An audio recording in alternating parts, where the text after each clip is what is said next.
Ake ngikhuleke umhlaba wonke nasendaweni zonke la kuhamba kufinyelele khona lo mfanekiso oqoshiwe. Nibingelelwa yingwe ehamba namabhubesi, umfoka mbanjwa, ukhathini, inqawe le eshunqulwazi, ezinye inqawe eshunqa intuthu. Umshana wakofuze fulele omashiya amahle sengathi azoshumayela. Umzukulu kaMdumo, kaThumbula Tshatatsha, kaPheshe, kaMaguyane, kaVaphi, kaNokhonjo. Angiphinde futhi ngikubalule lokho.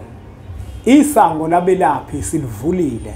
Kodwa siyafisa ukuthi umuntu meza la kwi-Mpunga yesintu angavele umuntu eze nje ngoba nake ecabanga ukuthi mhlambe ufuna ukuzothola ama-client amaningi. Angiyifuni leyo nto.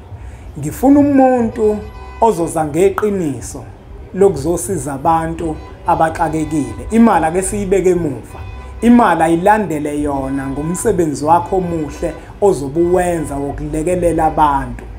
Ingakho ngiyimpunga yesintu ngithe ngiyaziqhelelanisa nenkulumo ezobe zikhulunywa abelaphi bendabuko uma befike la kwi-Mpunga yesintu. Ngiyaziqhelelanisa nezithembiso abazobe bezithembisa ukuthi bayakwazi ukwelapha lezo zinto.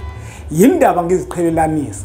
Ingoba mina angikwazi ukwelapha lokho abazobe bona bezokhuluma ukuthi bayakwazi ukwelapha. Ake ngenze isibonelo. Nangu umuntu uzothi uyakwazi ukulapha isilonda. Angikwazi ukungaziqhelelanisi lapho mezokhuluma inkulumo efana naleyo ngoba mina ngikwazi ukulapha isilonda.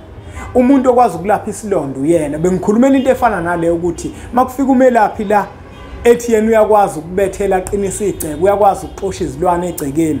Mina ngiyimpunga yesintu ngiyaziqhelelanisa naloko ngoba mina ngikwazi ngikuphiwe lokho, umuntu okuphiwe uyena.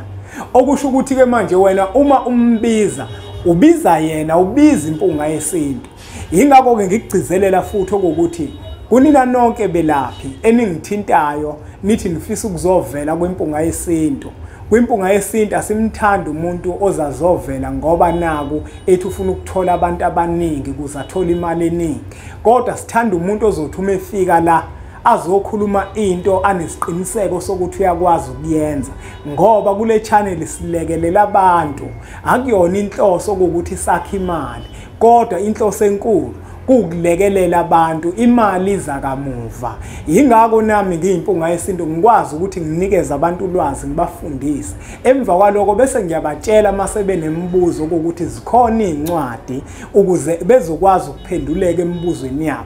Kodwa ngivele ngifike nje la ngithi nazi izincwadi, ngidayisa izincwadi kanje ngikhulume ngezincwadi, abantu ngiligodla ulwazi ngingabaniki. Ngiyabanika ulwazi bese ngithi abazithenge nezincwadi ngoba ziwusizo, uzoba umphako wesizukulwane. Ngiyabacela ke bonke abelaphi abazofisa ukuthi bazovela la kwi-Mpunga yesintu. Into esiyifisa kakhulu kunina yiqiniso, ukwethembeka, ukusiza abantu ngeqiniso. Uma wazi ukuthi isifo esithile siyakwehlula, ungakhulumi ngento la owazi kahle ukuthi iyakwehlula. Into ekufanele ukuthi ukhulume ngayo, khuluma ngento owazi kahle ukuthi ngempela umuntu mesefika uzokwazi ukuthi asizakale nawe uzokwazi ukuthi umsize. Ngoba sixakekile thina sabantu. Uzokhuluma ngento kanti wena udlala ngami ufuna ukuzothatha imali yami. Iyona ke lento lena ke singayifuni la kwi-Mpunga yesintu. Enye into ke futhi bafowethu kubalekile ukuthi ngempela mawufika la kwi-Mpunga yesintu istory sakho usazi. Ngoba imibuzo mina engiyibuza ngisuke ngibuzela umbukeli. Ngizobuza umbuzo mhlambe ozokucasula kwesinye isikhathi. Ingoba ukhona umbukelo bezobuza lo mbuzo loyo. Manje nake kubalekile bafowethu ukuthi uma uza la kwi-Mpunga yesintu kufanele usazi istory sakho ukuze ababukeli bezobona ukuthi lento okhuluma ngayo ngempela uyayazi. Niubonile umfanekiso oqoshiwe kababa. Ubaba sakhuluma kakhulu naye ngimchitha, ngimtshela ukuthi baba cha. Kodwa wabe nesefuna ukuza la kwi-Mpunga yesintu ethuthunyiwe. Sase sithi ke ngempela simnike ithuba ukuze simuze ukuthi ngempela uthunyiwe yini. Nangempela sampheka ngemibuzo. Wabe sephendula ngendlela aphendule ngayo. Amakhehla ke bafowethu asevulile kodwa ekuvuleni kwawo yiloko akugcizelele kakhulu ukuthi belaphi bendabuko nonke nifisa ukuthi nize kwi-Mpunga yesintu TV. Okubalekile ukuthi mawuza la yiza nehloko owaziyo ukuthi uma abantu sebefuna usizo uzokwazi ukubanikeza usizo. hayi ukuthi ufike la uzokhuluma ngento ongezukwazi futhi abantu ukuthi ubalekelele. La sicobelela ngolwazi, akunankinga mawuzofika uzocobelela ngolwazi. Kodwa uma umelaphi wendabuko kuzophoqa ukuthi abantu beze kuwena bakhiphe imali yabo bagibele besuka koKapa besuka kuyona yonke indawo le ekude. Kubalekile ukuthi lapho ngempela ukhulume ngento owazi kahle ukuthi uyayenza. Uyabona mina lemphelandaba ngikulapha ngolwazi mina lemphelandaba. Yabona noma ngathi ugibela ibhanosi ukeKapa uzela mawusuka kude la ngifika ngikunika impela isikhathi ngiyakubekela nje 2 hours bese ngifika ngikugculise uthi ugibela ibhano ubuyele emuva uhamba igazi liyachachamba emzimbeni. Ngoba ayikho into ebhlungu njenganokuthi umuntu esuka kude ekhokha imali yakhe kodwa mefika afika usiza ngalitholi. Okunye futhi engifisa ukuthi ngikugcizelele kunina belaphi nisazofika la kwi-Mpunga yesintu. Abantu abaningi baba nokukhala ukuthi uma nivela la kwi-Mpunga yesintu niba abanye abantu kodwa mase befika kunina niba abanye abantu. Kubalekile ukuthi uma ufike la kwi-Mpunga yesintu wavela njenganomuntu obonakala ukuthi uyahlonipha, noma umuntu esefike kwakho qhubeka phela uhloniphe.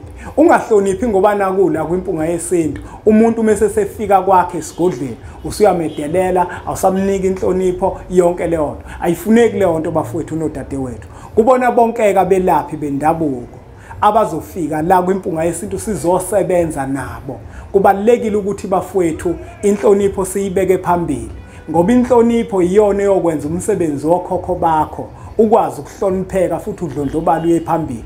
Kodwa wena mawuzobukeka uwomunye umuntu la umuntu mesefika esigodlweni sakho usebona omunye umuntu abantu usuyabahafa abantu usakwazi ukubaphatha kahle, leyo nto leyo iyokona umsebenzi wakho negama lakho. Ayikho into ebaluleke njenganokuthi bafuthe abantu sibahloniphe ngoba ukufika kwabantu kuthina akusho ukuthi bayiziphukuphukuphu. Kukhona abantu abayizikhulu abafikayo kuthina bezofuna usizo. Wena mawungeze ubanika abantu inhlonipho uyongahlonipha umuntu ozomdinga kusasa. Mina amakhehla mangitshela kahle ukuthi umuntu umefika lemphelandaba simnikeza inhlonipho. Bonke abantu abafika lemphelandaba bangabofakazi. Kufana nokuthi mina umuntu umeke wangilinda isikhathi eside, into yokuqala engiyenza ngaphambi kokuba siqale ukukhuluma ngiqale ngixolise kuqala. Omunye ke kuyenzeka ngimbone ukuthi enhlizweni yakhe uselimele bese ngivele ngithatha incwadi ngifaka isignature bese ngiyamnikeza ngithi siyaxolisa la okuwukuthi isikhathi besivumelene ngaso ukuthi sisobonana ngaso akuzange sisenzeke, sicela ukuthi usixolele. Nayo bafowethu into efunakalayo uyombona umuntu esejabula kakhulu aqale manje abuye inhliziyo yakhe iyeke ukugaya izibuzi bese emva kwalokho umuntu uyakhululeka. Ngokwenza kwakho njalo abantu bayokuhlonipha, umsebenzi wakho bayohlonipha, umsebenzi wakho ngeke udicileleke phansi. Kodwa masihluleka thina esisiza abantu ukuhlonipha abantu umsebenzi wethu uyodicileleka phansi nesithunzi sawo sodicileleka phansi. Kubona bonkeke abelaphi bendabuko abazothinta impunga yesintu okubalekile ukuthi nazi bafowethu ukuthi la kwi-Mpunga yesintu TV sifuna umuntu ozobeka phambili ukusiza abantu. Ngiyayibona imali ayikilandele kamuva kodwa sifuna umuntu ozoba neqiniso, umuntu ozokwazi ukuthi uma ekhuluma ngento akhulume ngento ayaziyo, akhulume ngento anesiqiniseko sokuthi uyakwazi ukuyelapha. Asibonge kakhulu ke mbukelo wempunga yesintu ngokuthi ubukele umfanekiso oqoshiwe. Siqhubeke njalo subscribe kwi-channel ethu enkulu Impunga Yesintu TV. Zikhona incwadi emphelandaba ezifundisa isintu bafowethu abantu abazithenge ikhombo 1000 rand emphelandaba 1150 makuhlangene nendleko zokuthi sikuthumelele. Bese sithi nje impunga.